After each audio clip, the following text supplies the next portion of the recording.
All right, getting back into it, we're going to be hitting on the topic of self-employment tax, something you will see much more frequently than AMT. So self-employment tax, in a nutshell, you've got your employee, and that's a taxpayer who works for someone else. Employer pays their share of employment taxes, employee pays their share. That's how you get the total. Self-employed, taxpayer is an independent contractor or Schedule C, sole proprietor. They have to pay both of those amounts, right? So it's almost like their owner and employee.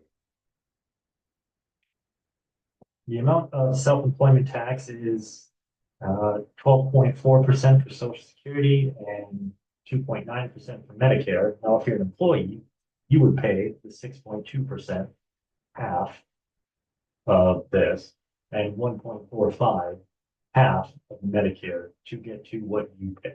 And then employer pays the other. But for self-employment purposes, you're paying both of those.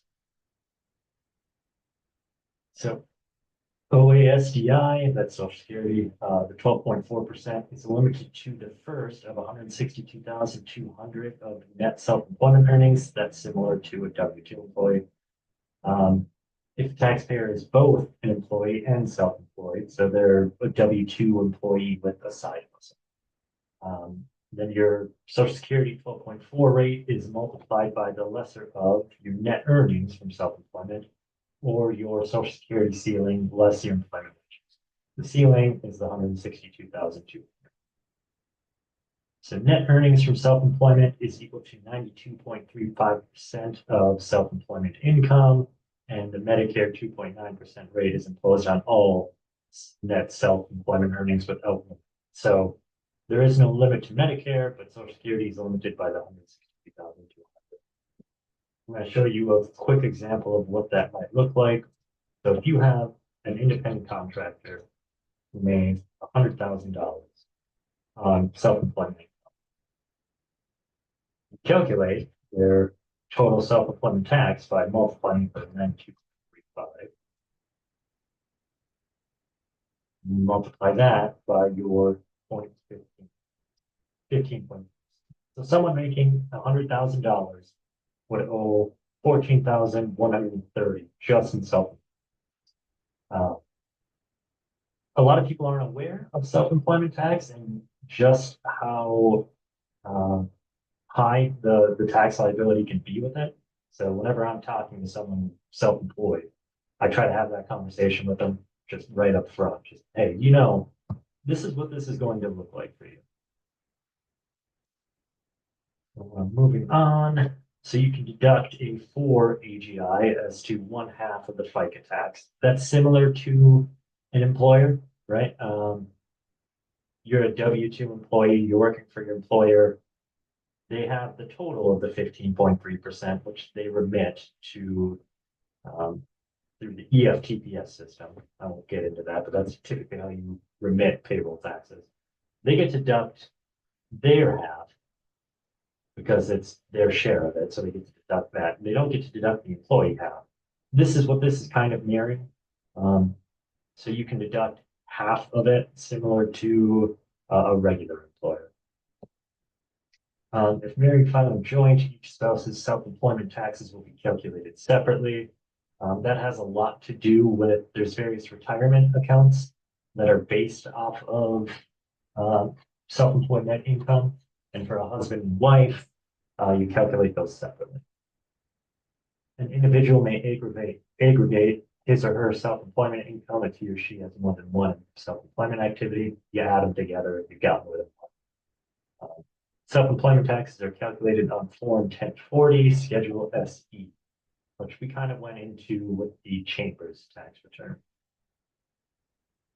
We've got additional Medicare tax. So this is in excess of the Social Security ceiling. That's 0.9% times self-employment income if earned income exceeds thresholds.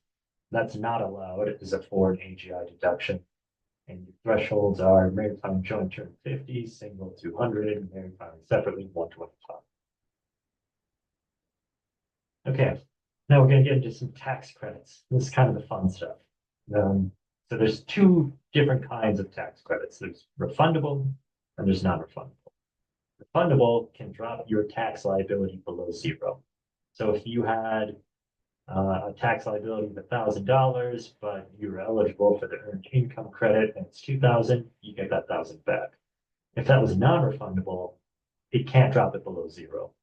So you can pay zero tax, but you're not getting that tax credit back. Getting into the various refundable and non-refundable, you've got your earned income credit, overpayment of Social Security taxes, taxes withheld from wages and other income, premium tax credit. That's more of a health insurance for low to moderate income family. And then we're getting into non-refundable personal credits. That's adoption credit, child tax credit, child intended care credit, elderly disabled, educational credits, retirement savings credits, and residential energy credit. So you can see there's quite a few more non-refundable. What you really want are the refundable, right? You can drop your tax liability below zero. Non-refundables are still good, and it's better than a deduction. You know, a credit matches your tax liability dollar for dollar. A deduction reduces your taxable income, so you owe less tax, but it's not one. Credits work dollar to dollar. More credits, you got general business credits, business energy credit, disabled access credit, employer provided child care credit, rehabilitation expenditures credit, and research credit, and then foreign tax credit. We'll get more into the foreign tax credit. That's a pretty big one, but just in the center, there's quite a few credits. Refundable is generally favorable to non-refundable, but both are favorable to more deductions, right? It's dollar for dollar. So child independent care credit. Expenses incurred so the taxpayer can work and the child has to be under the age of 13 or an incapacitated dependent spouse who live with the taxpayer for more than 50% of the year, then you are eligible for the child or dependent care credit. The care is important. It's important to pay attention to that because it's different than the child independent credit. Maximum qualifying expenses, $3,000 per qualifying individual for a max of 2 people. So generally kids, they see this with. Limited to earned income. If married filing joint, then the limit is determined by the spouse who earns less.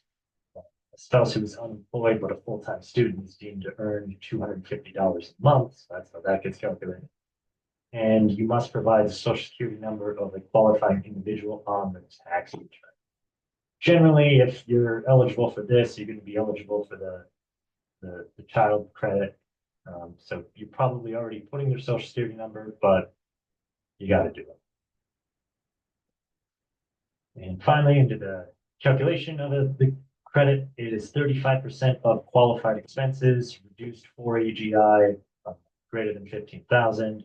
If you're over 43,000 of AGI, then you get to claim 20% of it, and it's not reduced further.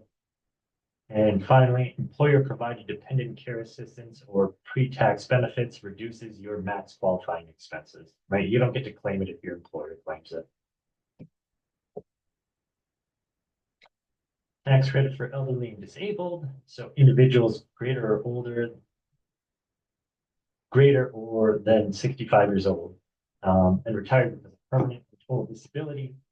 That credit is for 15% of the initial amount, and the initial amount is 5,000, unless it's married, filing joint, 7,500. And then both spouses have to be disabled. Initial amount is reduced by certain non-taxable retirement benefits. Think Roth, right? That's a non-taxable retirement benefit. And 1/2 of AGI in excess of 7,500. You don't run into this one a whole lot, but know it exists. Adoption credit. So this is a credit allowed for qualified adoption expenses up to 15,950. Qualified expenses reduced by reimbursements from the employer. So if your employer is helping you out, that reduces the amount you spent.